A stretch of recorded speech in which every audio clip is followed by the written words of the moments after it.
The conference hall in Geneva wasn't built for silence, yet that's exactly what filled it the moment Donald Trump leaned into the microphone with that familiar smirk. Cameras snapped, journalists froze mid-sentence, and global delegates shifted in their seats as he pointed, not subtly, straight at Ibrahim Traoré. "Look at him," Trump mocked, his voice echoing off the polished marble walls. "You're small. Too small for this stage. Too small for this game." A wave of uneasy laughter spread through the hall, some supportive, some shocked, some terrified. But Traoré didn't move. He didn't blink. He simply stared back, the kind of stare that made even powerful men feel suddenly mortal. The moderator tried to intervene. "President Trump, please." But Trump wasn't finished. "Africa keeps sending these miniature revolutionaries," he added, waving his hand dismissively. "Thinking they can lecture the world, thinking they matter." The room exhaled in disbelief. Delegates from Europe looked away. Middle Eastern diplomats whispered. American journalists smelled scandal. African representatives clenched their jaws, knowing what was coming, but waiting, breath held, just to hear how Traoré would strike back. Traoré finally rose from his seat, slowly, intentionally, the way a soldier stands before a firing line. He didn't raise his voice. He didn't shout. He didn't posture. His calmness was the loudest thing in the room. When he reached the microphone, he spoke with the steady tone of a man who had buried friends, toppled regimes, and refused every chain placed before him. "Mr. Trump," he began, "you say I am small." The room tensed. Trump leaned back, arms folded, confident in his insult. Traoré continued, his eyes locked on Trump like a sniper marking a target. "But small things," he said, "are the ones you never see growing." A murmur swept across the hall. Traoré wasn't done. "In your world, size is measured in wealth and noise. In mine, it's measured in courage, sacrifice, and the ability to rise when giants fall." Trump's smile thinned. Delegates leaned in. "And you're right," Traoré said, stepping closer. "I am small." A pause. "Small enough to outgrow you." The hall erupted, not in applause yet, but in shock. Gasps, whispers, phones raised instantly. Social media managers sent alerts before the sentence even ended. Journalists mouthed, "Oh my God." Traoré stood still, letting the words burn into the room like embers on dry wood. In that moment, small had transformed from an insult into a weapon, and the world had just witnessed the first strike of a confrontation that would echo far beyond Geneva. The shockwave of Traoré's comeback didn't fade, it spread. Phones lit up across the hall as diplomats exchanged messages, staff whispered into earpieces, and global newsrooms scrambled to cut their broadcasts and shift into breaking news mode.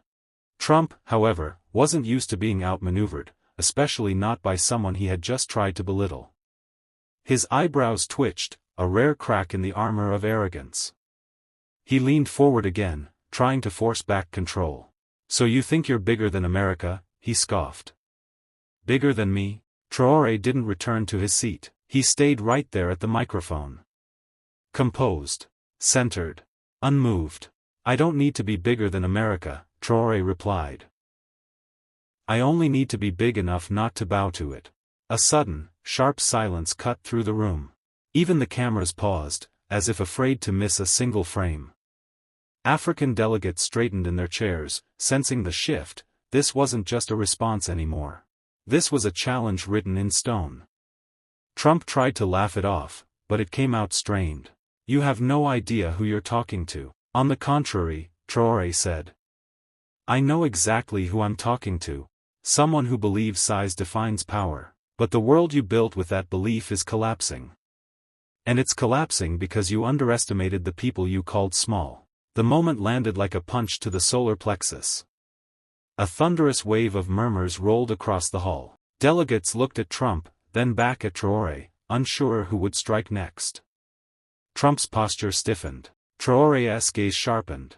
Then Traoré delivered the line that instantly went viral. "The roots of Africa grow underground. You don't see them, but they're the reason storms fall, and trees like you topple." This time, the hall did erupt. Gasps, scattered applause, a rising roar of disbelief. Journalists jumped to their feet. African leaders exchanged looks of pride. Even leaders who disliked Traore couldn't deny the force of the moment. Trump sat back, jaw tightening. For the first time that evening, he looked genuinely unsure. Because he had tried to belittle a soldier. And discovered he had awakened a movement. The tension in the hall thickened as Trump leaned back, narrowing his eyes like a man realizing the game he started was slipping out of his hands. He wasn't just facing a political opponent, he was facing a symbol, a force, an uprising made flesh. And everyone knew it. Trump inhaled sharply, then stood up from his seat, violating every protocol, every diplomatic rule. Cameras instantly swung toward him. Security paused, unsure whether to intervene or let history unfold. You think your little speeches make you powerful? Trump barked across the hall. Power is measured in what you control. And last I checked, Africa still comes to us for money, weapons, and influence. A murmur rolled through the room, half shock, half discomfort. Trump had said the quiet part out loud. Traore didn't flinch. He didn't move. He simply looked at Trump as though examining an artifact of a dying era. Control? Traore repeated slowly. Is that what you call it? Because where I come from, we call that dependency, and we're breaking it. Trump's lips tightened. You think you can break centuries of American strength with your speeches? No, Traore said. Not with speeches. With unity. With sovereignty. With a generation that owes you nothing. A wave of applause broke out from the African delegation rose, small at first, then building like a drumbeat. Trump's irritation turned into visible anger. His knuckles whitened on the edge of his podium. You're making a mistake, Trump snapped. A very big mistake. Traore stepped closer, voice steady, cutting the air like a blade. The mistake was believing you could shrink us. The hall froze. Traore continued, voice rising, not with volume, but with certainty. Africa was small only in your imagination. And when you mock what you don't understand, you reveal your fear, not your strength. The applause grew louder. Delegates from Latin America and Asia joined in. Even some Europeans nodded, fascinated by the shift of power they were witnessing. Traore delivered the line that detonated across the internet minutes later. You call us small, but small seeds grow forests, and forests swallow empires. A journalist whispered, this is history. This is a turning point. Trump stood stiffly, breathing heavily, realizing the narrative had slipped beyond his reach. Across the hall, Africa was no longer silent. Africa was rising, with one man holding the microphone. Trump forced a smile, the kind that wasn't a smile at all, but a warning disguised as confidence. He straightened his jacket, pretending to regain control of the moment, but the room already felt different. Power had shifted. People were no longer watching Trump dominate, they were watching him struggle. He stepped forward and lowered his voice into the microphone, trying to sound measured. Mr. Traore, he said, you're young. You don't understand how the world works yet. Power isn't about pride or speeches. It's about leverage. Influence. The ability to shape what nations become. Traore tilted his head slightly, studying him the way one studies an outdated blueprint, something that once worked but could no longer support anything real. Trump continued, Africa grows because we allow it. And it falls when we stop supporting it. That's reality. And reality doesn't care about idealism. The hall was silent, waiting. Traore didn't rush. He never did. Instead, he took a slow breath, stepped toward his own microphone, and let the stillness work for him. You believe Africa rises because you allow it, he said calmly. That is the arrogance of centuries talking. Not truth. Trump blinked, thrown off by the softness of the response. Traore continued. When you see us grow, you call it a miracle. When you see us resist, you call it rebellion. But you never call it what it truly is, restoration. Return. Reclamation. A murmur of agreement spread across the African delegates. But let me correct one thing, Traore added. You say I am young, and perhaps in your eyes I am. Yet entire empires have been buried by people younger than me, because youth carries something old empires always forget, courage. Trump opened his mouth, but Traore raised a hand gently, assertively. No, it's my turn. A shockwave passed through the crowd. You claim leverage. But leverage only works on those who depend on you. We do not. Not anymore. Trump's jaw tightened. Traore leaned in, delivering the dagger. You mock our size. But remember, giants fall the hardest, and always by the hands of those they underestimated. Gasps filled the hall. Phones came up. Cameras clicked.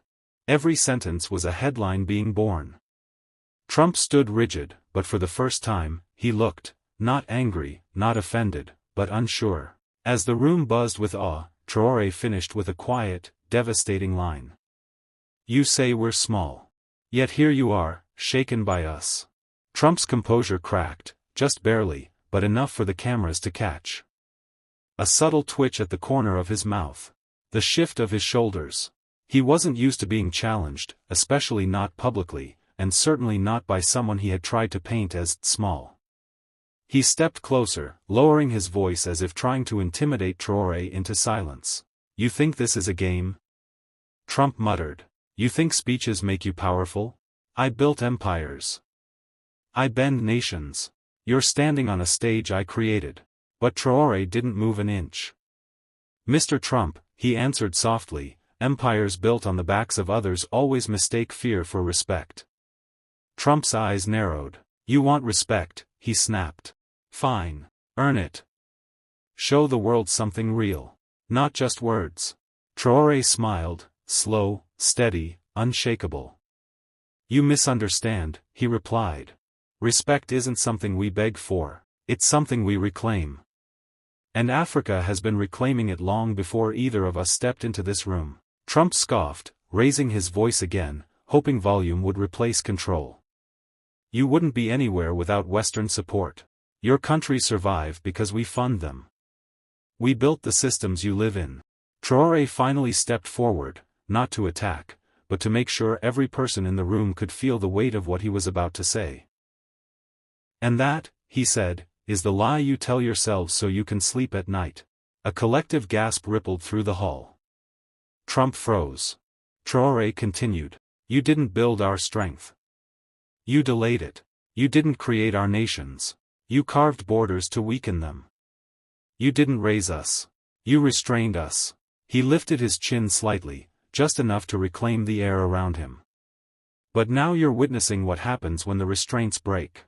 The room erupted in murmurs. African delegates nodding, Western officials shifting in their seats, journalists typing furiously. Trump tried to interrupt, but Traore spoke over him, voice cold and precise. You call us small because that is the only version of Africa you know. But you fear the Africa that is rising, the Africa that no longer asks for permission. Trump stiffened. And that fear, Traore added, is the beginning of your decline. Silence. Heavy, electrifying silence. Traore didn't need to raise his voice. He didn't need theatrics. His calm was the blow. His truth was the strike. Trump took a step back, not visibly defeated, but undeniably shaken. For the first time, the world saw something no headline had ever fully captured. Trump wasn't facing a politician, he was facing a force. Trump tried to recover his footing, lifting his chin and forcing a grin that didn't reach his eyes. Cameras zoomed in, everyone felt the tension shifting again, but this time not in Trump's favor. He inhaled sharply, as if summoning the boldness that had carried him through decades of confrontations. You talk big, Trump said, voice echoing. But talking big doesn't change reality. America leads. Always has, always will. And leaders don't answer to followers. Traore didn't blink. Followers? He repeated. Is that how you see the rest of the world? As a crowd standing behind you, waiting for orders? Trump shrugged. If the shoe fits. Traore slowly stepped forward, closing the gap, not aggressively, but with the calm dominance of someone who had survived storms Trump had only watched on television. You mistake loudness for leadership, Traore said. But the world is changing, and it's changing without your permission. The words landed like a hammer. Trump crossed his arms. Without us, Africa collapses. Traore tilted his head. Without you, Africa rises. A wave of murmurs swept across the room. Even journalists lowered their cameras for a second, stunned by the clarity of the statement. You think we fear losing you, Traore continued, because for decades, you convinced us we needed you.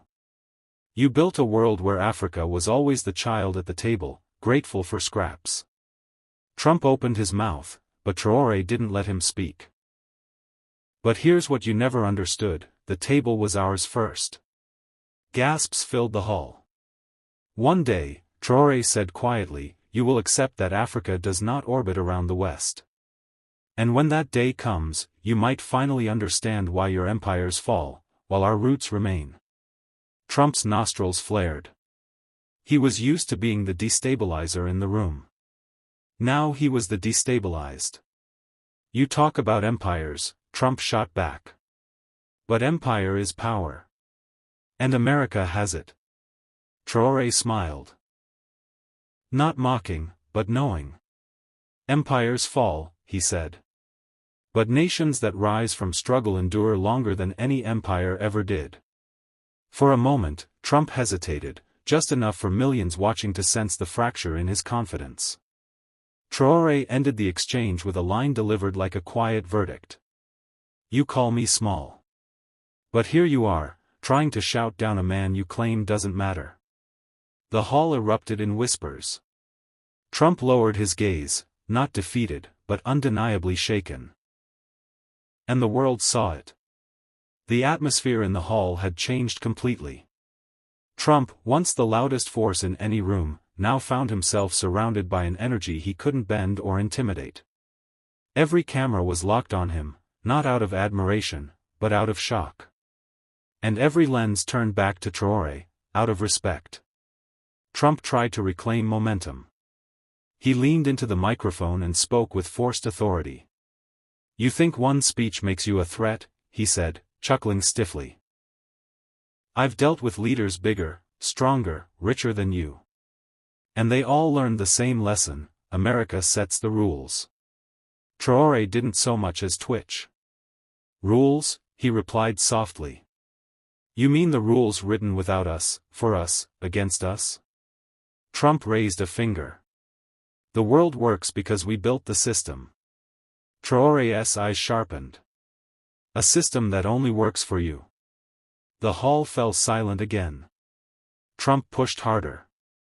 You keep talking about rising Africa this, rising Africa that, fine. Rise. But remember who controls the banks, the weapons, the alliances. You can grow, but only within the limits we allow. Traore stepped forward, and the tension felt like a storm gathering behind him. You didn't build our prisons, he said quietly. You built your own.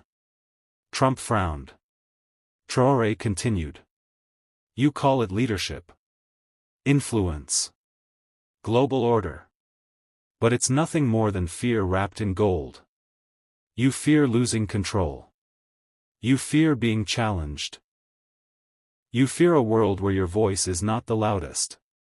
Several Western delegates shifted uncomfortably. And that, Traore added, is why Africa Rising terrifies you more than any war. Trump shook his head. Terrifies me? Africa is. Traore cut him off with a single glance. Careful, he warned. Your arrogance is louder than your words. A ripple of shock washed across the room. Trump bristled. You don't scare me. I don't need to, Traore answered. The future does. Gasps. Murmurs. A shattered silence. Then Traore delivered the line the microphones were hungry for, the line that would explode across every screen in minutes. You call me small. But entire empires have collapsed under the weight of men who underestimated the small. Trump froze. And right now, Traore said, stepping back with calm finality, you're proving why. The room erupted, applause, disbelief, shock, awe. Trump looked around, for once unable to command the moment. Traore already had.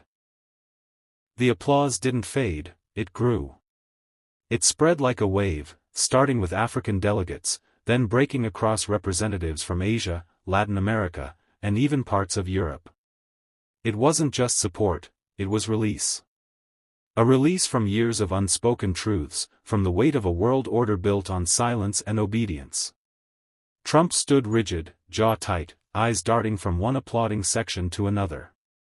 He wasn't used to being overshadowed. Especially not by a younger leader from a nation he'd once dismissed in a single sentence. The sound of clapping echoed like judgment. Finally, Trump slammed his palm on the podium. "Enough," he barked. The room fell quiet, not out of respect, but because everyone wanted to hear what he'd try next. "You think applause makes you right?" Trump growled. "You think cheers make you powerful? Power is measured in influence, in alliances, in strength. And whether you like it or not, America still runs this world." Traore didn't respond immediately. He simply watched, calm and analytical, as if Trump were giving him a final example of exactly what he'd been describing. Then Traore spoke. "Power built on fear crumbles when fear fades." Trump blinked. "You keep shouting about control," Traore said. "But the louder a man shouts, the weaker his foundation becomes." A low murmur spread through the hall. "You say America runs the world," Traore continued. "But the world is not a machine, it's a living thing. And living things grow. They evolve. They stop obeying the hand that once held them down." Trump tried to interrupt, but Traore raised his hand, firm, calm, immovable. "The truth is simple," Traore said. "You mock us for being small. But if we were truly small, you wouldn't be fighting so hard to keep us beneath you." Trump's face twitched. "And now," Traore added, "you're learning what every empire eventually learns, the ones you stepped on rise first." Gasps. The hall trembled with tension. Trump exhaled shakily, trying to stop the spiral. But Traore's final sentence shattered whatever illusion of dominance remained. "You say I'm small. Yet here I stand, while your voice shakes." The crowd erupted again. Trump lowered his gaze, the applause drowning him, burying the last remnants of control he thought he had. The applause this time wasn't just loud, it was thunder. Delegates rose from their seats in a wave, clapping, cheering, some even whistling. Cameras flashed like lightning. Journalists leaned forward, hands flying across keyboards. It was the kind of moment that didn't just trend online, it carved itself into history. Trump stood frozen, gripping the podium so tightly his knuckles turned white. No cue cards. No advisors. No teleprompter. Just the raw, humiliating realization that the room no longer moved for him. Traore stood steady, letting the sound wash over him, not out of pride, but out of confirmation. This wasn't applause for him alone. It was applause for something much bigger, the world's hunger for leaders unafraid to speak truths others tiptoe around. When the noise finally softened, Trump snapped back. "You're delusional," he spat. "You think a few cheers change reality? You're a small leader from a small country. America is still the giant here." Traore tilted his head slightly, like a teacher listening to a child attempting logic. "A giant," he repeated softly. "A giant who trembles when a soldier speaks?" Trump stiffened. Traore took a step forward, his voice steady and sharp as a blade. "Power doesn't belong to the loudest man in the room. Power belongs to the man the room is listening to." That line hit like an earthquake. "You call us small," Traore continued, "but the world is changing. And you can't shout the change away. You can't mock it away. You can't threaten it away." Trump's eyes darted nervously, something rare, something foreign. "You know why you fear us?" Traore asked. "Not because we're small. But because we are no longer silent." The hall fell silent again, this time because everyone felt the weight of the moment. Traore lowered his voice.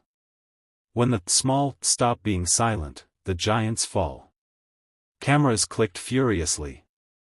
Delegates exchanged glances. Even those who disagreed with Traore couldn't deny the gravity of what he'd said. Traore stepped back from the microphone. Trump remained there, chest heaving, but with no words left, only the echo of applause rising once more, swallowing him completely. The UN hall was still vibrating with applause when Traore left the stage. The moment he stepped behind the curtains, aides, diplomats, and even former skeptics approached him with nods of respect. Some saluted. Some placed a hand over their heart. Others simply whispered, "Thank you." But Traore didn't smile. Not yet. Victory wasn't applause. Victory was what happened after the noise faded. Behind the podium, Trump remained motionless, a statue carved from bruised ego and disbelief. For the first time in years, he had no audience willing to echo his words. No room obedient to his tone. His own advisors stood awkwardly behind him, unsure whether to help him down or pretend they didn't know him. Traore walked down the dim hallway, each step echoing like a drumbeat. A journalist rushed up beside him. "Mr. Traore. How did you stay so calm? Trump called you small, on a global stage." Most leaders would have exploded. Traore stopped, turning just enough for the cameras to catch half his face. "I don't measure myself by the size of another man's ego," he said simply. "I measure myself by the size of my people's courage." The clip went viral in minutes. Outside the UN building, crowds had gathered, Africans from every region, activists from every cause, bystanders who had watched the exchange live and were still stunned by what they saw. When Traore stepped through the doors, the crowd erupted. Traore! Traore! Children waved Burkina Faso flags. Elderly men lifted up signs reading "Africa stands tall." Women shouted blessings. Trump exited seconds later. Silence. Not a single cheer. Only cameras. Only judgment. One of the reporters called out, "Mr. Trump, do you still think he's small?" Trump ignored the question, but the tremor in his jaw answered it for him. Traore walked toward his car, but then he paused, turning one final time toward the building behind him. "This world is changing," he said to the cameras. "And those who mock Africa will be buried by their own arrogance." It wasn't a threat. It was a prophecy. Trump watched from a distance, stiff and speechless, the crowd chanting Traore's name louder and louder, so loud it drowned out everything else. Traore stepped into the car. The door closed. But the echo of his words stayed behind. And the world, for the first time, looked up at the man they once called small.